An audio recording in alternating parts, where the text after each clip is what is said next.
तर पाकिस्तानने जो हल्ला केला होता, दहशतवादी हल्ला जो त्यांच्याकडनं करण्यात आला होता जम्मू काश्मीरमध्ये, त्या संदर्भात आता संपूर्ण देशभरातून निषेध व्यक्त केला जातोय। पाक व्याप्त काश्मीरमध्ये सुद्धा मोठी निदर्शनं आता पाहायला मिळतील। पाकिस्तान विरोधात हजारो नागरिक रस्त्यावरती उतरलेत आणि पाक व्याप्त काश्मीरमध्ये गृहयुद्धासारखी परिस्थिती निर्माण झालेली आहे। पीओके मध्ये भारताला पाठिंबा जो आहे तो दिवसेंदिवस वाढताना दिसतोय।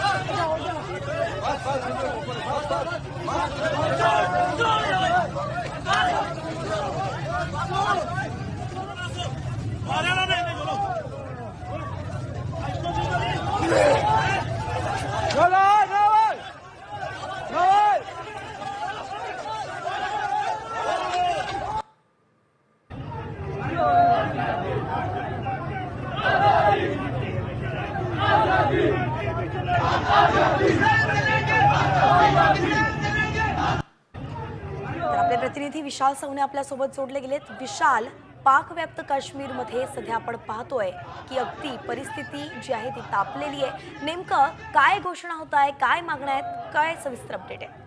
खरं पाहिलं तर जी आग पाकिस्तानने लावलेली आहे त्याच आगीमध्ये आता पाकिस्तान जळताना आपल्याला दिसून येतोय। पाकिस्तानमध्ये गृहयुद्ध उफाळते की काय अशी परिस्थिती जी आहे ती निर्माण झाल्याचं चित्र एकूणच संपूर्ण पाकिस्तानमध्ये आपल्याला पाहायला मिळते। त्यातल्या त्यात पाकव्याप्त जो काश्मीरचा जो भाग आहे त्यामध्ये तिथले नागरिक जे आहे ते अत्यंत रोष व्यक्त करीत आहेत।